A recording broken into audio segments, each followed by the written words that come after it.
बड़ी अहम डेवलपमेंट है कि अमेरिका चाहता है कि भारत को खित्ते में रीजनल लीडरशिप दी जाए। बल्कि जो नई इंडो पैसिफिक स्ट्रेटजी इन्होंने अनाउंस किया उसमें वो कह रहे हैं कि हम भारत को रीजनल लीडरशिप दे रहे हैं।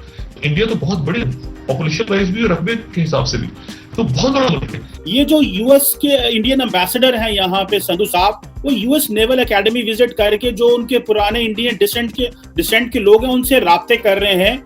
अमेरिका के अंदर इंडिया तो बहुत करीब चला गया। आज आप दुनिया में कंप्लीटली आइसोलेटेड है, तनहा है, आपके सारे नेबर आपसे नाराज हैं, दुनिया में आपका कोई, बिल्कुल आप सड़क पर हैं इस वक्त। बिल्कुल जिस तरीके से आप लोगों से मांग के आप दिन चला रहे हैं। एक मिनट के लिए जरा अपने देखें कि दुनिया कहाँ पे हो क्या रहा है बाहर। आपकी मनी लॉन्ड्रिंग पर इनको चाहिए था हरीम शाह का नंबर देते आईएमएफ वालों को, कहें जी इससे ये हमारी लीडर ये इससे बात करें, नेगोशिएट करें। ये चीमा साहब सीरियसनेस ना होना। आप अमेरिका के साथ रिलेशनशिप चाहते हैं, जियो इकोनॉमिक रिलेशनशिप, कहते हैं जी हम ट्रेड शुरू करें। भैया आप क्या बेचोगे यहाँ पे?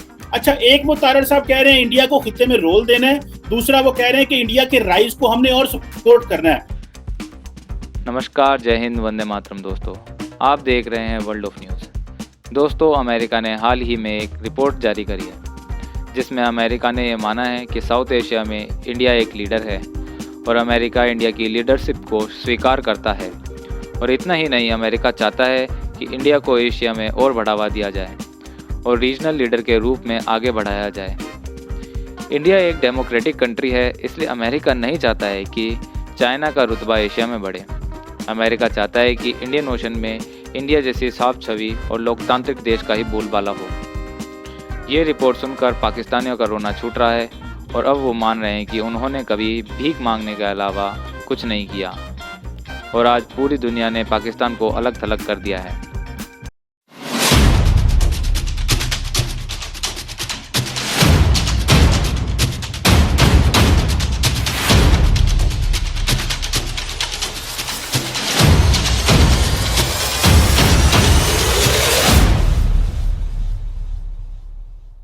बड़ी अहम डेवलपमेंट है कि अमेरिका चाहता है कि भारत को खित्ते में रीजनल लीडरशिप दी जाए।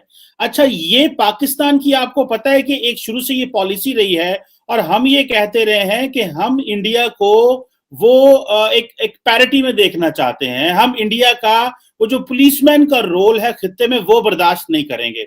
अच्छा, अब अमेरिका ने आज जो बाइडेन एडमिनिस्ट्रेशन ने इंडो पैसिफिक स्ट्रेटजी दी है, मैंने वो सारी 19 पेजेस की रिव्यू की आज। उसमें वो कहते हैं कि बुश एडमिनिस्ट्रेशन से हमने फैसला कर लिया था कि हमने खित्ते में इंडिया को रोल देना है। अच्छा, एक वो तारड़ साहब कह रहे हैं इंडिया को खित्ते में रोल देना है, दूसरा वो कह रहे हैं कि इंडिया के राइज को हमने और सपोर्ट करना है।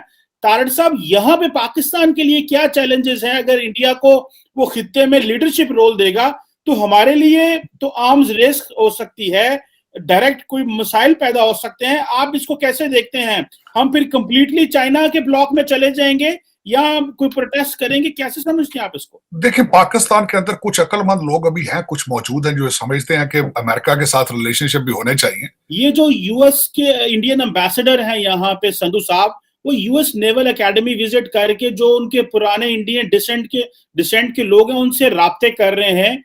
अमेरिका के अंदर इंडिया तो बहुत करीब चला गया है और बल्कि जो नई इंडो पैसिफिक स्ट्रेटजी इन्होंने अनाउंस किया उसमें वो कह रहे हैं कि हम भारत को रीजनल लीडरशिप दे रहे हैं। एक तरफ इंडियन एम्बेसडर अमेरिका में इतना इंग्रेस कर रहा है और हम वहां पे इस्लामाबाद में बैठ के एंटी अमेरिका बैशिंग कर रहे हैं। आप पाकिस्तान की अमेरिकन पॉलिसी और इंडियन इन्फ्लुएंस को अमेरिका में किस तरह देखते हैं? ये चीमा साहब, इसका कंपैरिजन बिल्कुल इसी तरह है जिस तरह आप अपने कुरैशी साहब को डॉक्टर जयशंकर के साथ कंपेयर कर लें।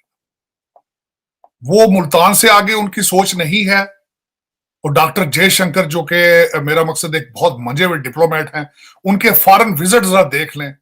और अल्टीमेटली जो हमारे यहाँ पे तरनजीत संधू साहब जो कि इंडियन एम्बेसडर हैं यहाँ पे, मैंने यहाँ पे वॉशिंगटन डीसी के डिप्लोमेटिक हलकों में मेरा बड़ा काफी अरसे से उठना बैठना है और जब भी मैंने कंपैरिजन किया, ना सिर्फ वो नेवल एकेडमी गए हैं और उन्होंने अपने इंडियन डिसेंट के नेवल ऑफिसर से मिले हैं, मैं अक्सर ये सुनता रहता हूं कि इंडियन एम्बेसी के अंदर जो इंडियन अमेरिकन जो स्टेट डिपार्टमेंट में काम करते हैं वो जा रहे हैं, जो थिंक टैंक्स हडसन इंस्टीट्यूट हो गया, कार्नेगी मेलन हो गया, ब्रोकिंग इंस्टीट्यूट हो गए, यहाँ पे जो इंडियन अमेरिकन है उनको इंडियन एम्बेसी में बुलाया जाता है, वहां पे सफीर साहब की रेजिडेंस पे बुलाया जाता है। यहाँ बिजनेस टाइकून है जितने, मैंने कई दफा देखा है कि जब मोदी साहब आते हैं तो जो इंडियन अमेरिकन सीईओ है वो आते हैं। लेकिन ये कि हमारा जो एक सिलसिला है, वो मैं छोटी सी मिसाल देना चाहूंगा। खान साहब एक दफा आए यहाँ पे, तो खान साहब अमेरिकन जब पाकिस्तान एम्बेसी में जब बैठे, इन्होंने अपना दरबार लगाया वहां पे एम्बेसी के अंदर, तो मुझे एक सिगरेट सर्विस वाला मेरा पुराना वाकिफ था अमेरिकन, उसने कहा यहाँ इस तरीके से खिलाफ वर्जी प्रोटोकॉल की जा रही है कि हमें बगैर बताए लोगों को लाया जाता है और सिर्फ फोटो आप करते हैं, वो फोटो खिंचा के निकल जाते हैं, लेकिन हमें पता भी नहीं होता कि वो लोग कौन है। और यहाँ पे जब जब पाकिस्तानी प्राइम मिनिस्टर या कोई भी डिग्नेटरी होता है, उसकी रिस्पॉन्सिबिलिटी अमेरिकन की होती है। तो यहाँ पे हम लोग सिर्फ फोटो आता है, फोटो खिंचाना। खान साहब यहाँ पे भी आके मैं समझता हूँ कि नवाज शरीफ के बारे में, उसकी जेल के बारे में यहाँ पे तफसील बयान करते रहे हैं। आज आप दुनिया में कंप्लीटली आइसोलेटेड हैं, तनहा हैं, आपके सारे नेबर आपसे नाराज हैं, दुनिया में आपका कोई, बिल्कुल आप सड़क पर हैं इस वक्त। बिल्कुल जिस तरीके से आप लोगों से मांग मांग के आप दिन चला रहे हैं, मांग मांग के हर पाकिस्तान तो नहीं चलता, मांग मांग के तो प्रॉपर्टियां आप ले रहे हैं लंदन और दुबई की। लोगों के खून पसीने की कमाई तो वो मेरा मसला वो लाते हैं यहाँ पे। और मैं गलत, चीमा साहब हर पाकिस्तानी को पता है इस बात का। आपका आखिरी जो कपड़े फाड़े हैं हरीम शाह ने लंदन में फाड़े बैठ के। उसने कहा ये पाउंडों की, ये ढेरियां पाउंडों की मैं लेके आई हूं, कोई माई का लाल अगर पैदा हुआ है तो मुझे हाथ लगा के देख ले। उसकी फोन के अंदर आपकी सारी कैबिनेट की जान मौजूद है। और फैटफ में आप पे पाबंदियां फैटफ की लगी हैं, फैटफ देखें आप तो। और आईएमएफ के अंदर में जो उनकी शरायत है वो फैटफ में उनका जोर है ज्यादा, आपकी मनी लॉन्ड्रिंग पर है। इनको चाहिए था हरीम शाह का नंबर देते आईएमएफ वालों को, कहें जी इससे, ये हमारी लीडर, ये इससे बात करें, नेगोशिएट करें। ये चीमा साहब सीरियसनेस ना होना, मेरा मकसद है। शेख रशीद साहब ने कह दिया जी 50 दिन लगेंगे। अब मैं बात सुन लें चीमा साहब, आपकी हमारी पॉलिटिकल स्टेबिलिटी या पॉलिटिकल फ्यूचर के एलिमेंट्स क्या हैं? कहते हैं जो कुछ होना है फरवरी मार्च में होना है, क्योंकि अप्रैल में रोजे आ जाने, उसके बाद गर्मी बहुत हो जानी है, फिर उसके बाद इनकलाब नहीं आ सकता। मौसमों के साथ अंदाजा लगाएं आप कि मौसमों के साथ आपका सियासी फ्यूचर जुड़ा हुआ है। अंदाजा लगाएं आप, अंदाजा लगाएं। और जो 3-4 फैमिली बिजनेस जिनका सियासत, भुट्टो खानदान है, चौधरी जोहरलाई खानदान है, नवाज शरीफ खानदान है, सियासत तो मैं इसको कहता ही नहीं ना, ये तो फैमिली अफेयर है, ये फैमिली अफेयर। वो उन्होंने कहना जी यार जो कुछ करना है रोजा तो पहले कर लो, फिर अफ्तारियां मौसम आ जाना, उसके बाद गर्मी इतनी हो जानी कि उसके बाद रेवोल्यूशन या मार्च मूर्च नहीं हो सकता उसके बाद। रेवोल्यूशन सर्दियों में आना चाहिए। आगे आने वाले टाइम में और क्या होता है ये तो आने वाला टाइम ही बताएगा। तब तक के लिए आप देखते रहिए वर्ल्ड ऑफ न्यूज़ और हमें सब्सक्राइब करना ना भूलें।